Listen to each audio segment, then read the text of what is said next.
欢迎收看老挝新闻。今天是2026年5月12日星期二，佛历6月下11，万象多云转阵雨，25到34摄氏度。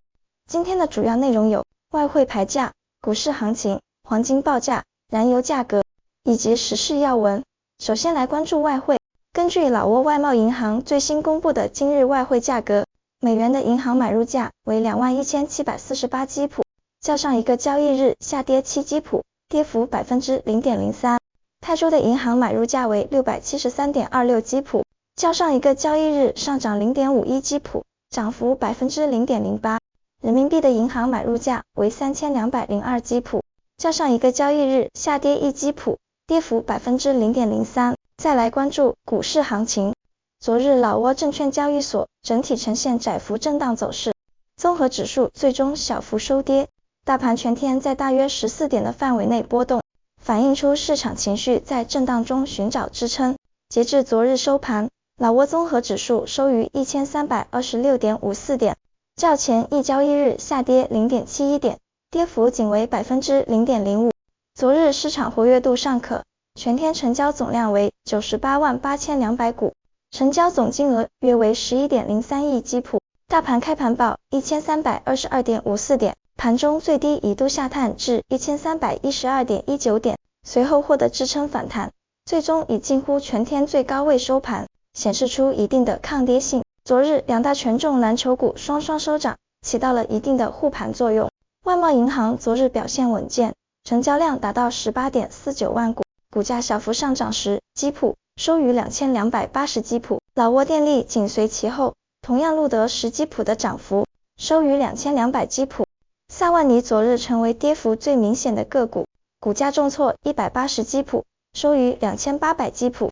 老挝农业和万象中心也分别下跌了80基普和40基普，马哈腾则微跌5基普。中老证券昨日成交量位居全场第一，高达 60.74 万股，但股价维持230基普未变。此外，老挝石油、浦西开发、联合发展银行等股也已平盘报收。接着关注黄金价格。根据老挝黄金银行最新公布的价格，重量为1铢的黄金金条每根售价是5156万1000基普，较上一次报价上涨14万7000基普，涨幅 0.29%。然后关注今天的万象油价。今天万象市各加油站执行5月6日老挝工贸部公布的燃油价格，柴油每升37390基普，普通汽油每升34510基普。接下来一起关注时事要闻。1. 老挝举行向苏联红军烈士纪念碑敬献花圈仪式。5月9日，国防部副部长塞载公马西中将与俄罗斯驻老大使谢尔盖索夫斯基在万象举行敬献花圈仪式，纪念俄罗斯卫国战争胜利81周年。仪式在苏联飞行员烈士纪念碑前举行，旨在缅怀二战中战胜法西斯的苏联红军，并祭奠1960年至1973年间为支援老挝民族解放事业而牺牲的苏联飞行员。老方表示，此举不仅体现了对苏联红军英勇牺牲精神的敬意，更表达了老挝人民对苏联长期以来在物资与精神上给予老挝革命事业巨大支持的由衷感谢。2. 占巴塞省与越南琴居市共谋深化合作。5月11日，占巴塞省与越南琴居市代表团在占巴塞省举行会晤，双方就政治、经贸、文教卫生、人才培训及基础设施等领域的合作展开深入讨论。占巴塞省副省长宋问亨温萨介绍，该省作为老挝南部战略要地，2025年经济增长达 6.12%， 人均年收入2665美元，经济结构正向绿色转型。越方代表李罗塔表示，愿进一步加强两地各级部门交流。此次会晤旨在落实双方合作共识，通过资源共享与经验交流，推动两地社会经济共同繁荣，不断加深老越传统友谊。3. 副总理视察沙湾拿吉省农业及民生项目。5月8日，副总理坎潘普马塔赴沙湾拿吉省占棚县调研，在省委书记文中、乌本巴瑟等领导陪同下，副总理重点考察了投资4600万美元惠及8村的大田水利项目，强调要确保贷款资金发挥最大效益。随后，一行人视察了耗资135亿基普的防洪堤工程，并走访农兰站村文化遗址。副总理和省委书记以个人名义共捐款1800万基普，用于寺庙修缮。期间，阳光集团捐赠了价值 1.5 亿吉普的办公电脑。4. 佛教界举行卫赛节庆祝活动。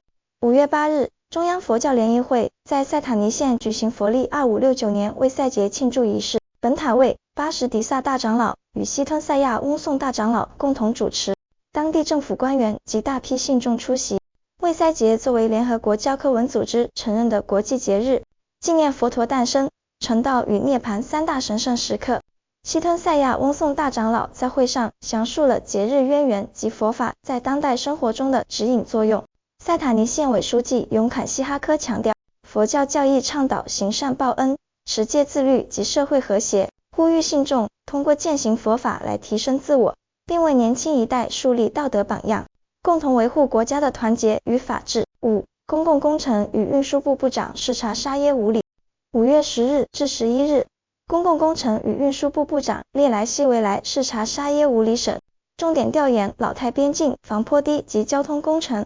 沙耶五里省公共工程与运输厅汇报显示，全省规划防坡堤项目11个，总长 1.9 万余米，目前在建项目9个，涉及巴莱、根陶、波腾3县，总投资4654亿基普。部长实地查看了湄公河大桥及边境口岸桥梁现状，要求业主单位严监工程质量，确保按期完工。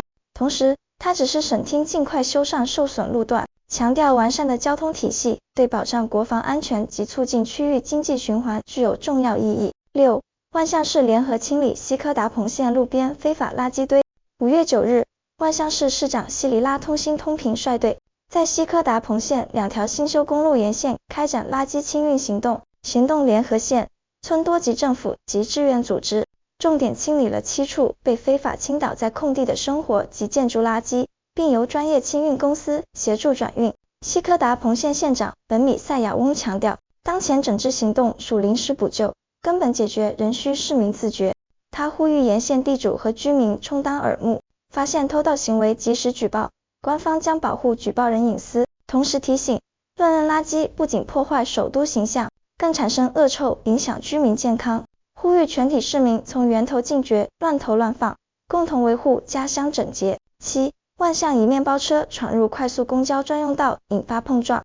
5月10日，万象市塞塔尼县西威莱村区域发生交通事故，一辆面包车在凯山丰威汉大道国家会议中心红绿灯附近，与正在专用道内行驶的快速公交相撞，事故导致面包车受损严重，所幸无人员伤亡。警方提示，由于该路段设有快速公交专用车道，驾驶员在经过路口转弯时，必须严格遵守交通规则，让快速公交先行，确认安全后再行转弯，以保障自身及他人安全。8. 万象市县团伙兜售高仿假黄金。5月11日，老挝黄金协会发布预警，提醒万象市各金店谨防假金诈骗。近期有2名男子持高仿假金饰品在市区内流窜兜售，由于这批假金仿真度极高，肉眼难以分辨，协会要求所有金店在回购或兑换业务中必须严格执行检测程序。协会呼吁经营者如发现可疑人员或行为，应立即上报并互通信息，共同维护市场秩序，避免遭受财产损失。以上就是今天的老挝新闻，欢迎点赞、评论和订阅，我们明天见。